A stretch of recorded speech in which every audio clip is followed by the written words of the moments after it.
Hi friends, നമ്മൾ സച്ചിക്കുട്ടന് കൊണ്ടുത്തു വിടാൻ വേണ്ടിയിട്ട് കൊഞ്ചുപൊടി ഉണ്ടാക്കിയിട്ടുണ്ടായിരുന്നു. അതിൻ്റെ റെസിപ്പി നമുക്കൊന്ന് നോക്കിയാലോ.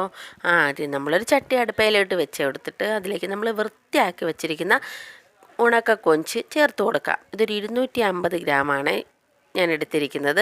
ചേർത്ത് കൊടുത്ത് നന്നായിട്ട് അതിനെ മൂപ്പിച്ചെടുക്കേണ്ട പരുവമെന്ന് വെച്ചാൽ നമ്മളതിനിങ്ങനെ കയ്യിലെടുത്ത് നോക്കുമ്പം അത് നല്ല വൃത്തിയായിട്ട് ഒടിഞ്ഞു വരണം. പെട്ടെന്ന് ഒടിഞ്ഞ് ക്രിപ്സിയായിട്ട് വരുന്ന ആ ഒരു പരുവത്തിലായിട്ട് നമ്മൾ നന്നായിട്ട് എടുക്കണം. അപ്പോഴത്തേക്കും ഇതിൻ്റെ കളറൊക്കെ നന്നായിട്ട് മാറിയിട്ടുണ്ടാവും. അതിന് നമുക്ക് നല്ലോണം മൂപ്പിച്ച് ഒരു പാത്രത്തിലേക്ക് മാറ്റി വയ്ക്കാം. അതേ പാത്രം തന്നെ അടുപ്പിൽ വെച്ചിട്ട് കുറച്ച് എണ്ണ ഒഴിച്ചു കൊടുക്കാം. ഇപ്പോൾ എണ്ണയുടെ കളർ മാറിയിരിക്കും. നമ്മൾ മീൻ അച്ചാറിട്ടിട്ടുണ്ടായിരുന്നു. ആ മീൻ ഫ്രൈ ചെയ്ത എണ്ണയാണ് അതേ ദിവസം തന്നെ ആയതുകൊണ്ടാണ് ഞാൻ എടുത്തത്. പിന്നെ അതിലേക്കൊരു 10 അല്ലി വെളുത്തുള്ളി നമുക്ക് ചേർത്ത് കൊടുക്കാം.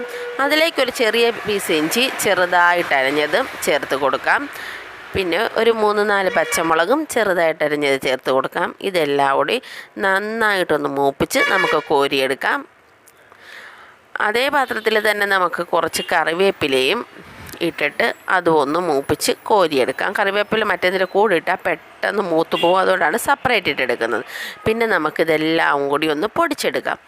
അത് വൃത്തിയാക്കി വെച്ചിരിക്കുന്ന വറുത്ത് വെച്ചിരിക്കുന്ന ആ കൊഞ്ചും അതിൻ്റെ കൂടെ കുറച്ച് എരിവിനാവശ്യമായിട്ടുള്ള മുളക് പൊടിയും പിന്നെ ഒരു നെല്ലിക്ക വലുപ്പത്തിൽ പുളി, പിന്നെ ആവശ്യത്തിന് ഉപ്പും, പിന്നെ നമ്മൾ നേരത്തെ വറുത്ത് മാറ്റി വെച്ചിരിക്കുന്ന ഇഞ്ചി വെളുത്തുള്ളി കറിവേപ്പില പച്ചമുളക് കൂട്ടുകൂടി ചേർത്ത് നന്നായിട്ട് പൊടിച്ചെടുത്ത് കഴിഞ്ഞാൽ നമ്മുടെ കൊഞ്ചുപൊടി ഇവിടെ റെഡി ആയിട്ടുണ്ട്.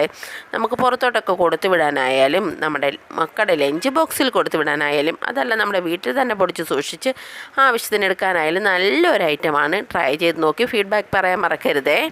അതോടൊപ്പം നമ്മുടെ ചാനലിലൂടെ ഒന്ന് സബ്സ്ക്രൈബ് ചെയ്ത് സപ്പോർട്ട് ചെയ്തേക്കണേ. Tata, bye bye.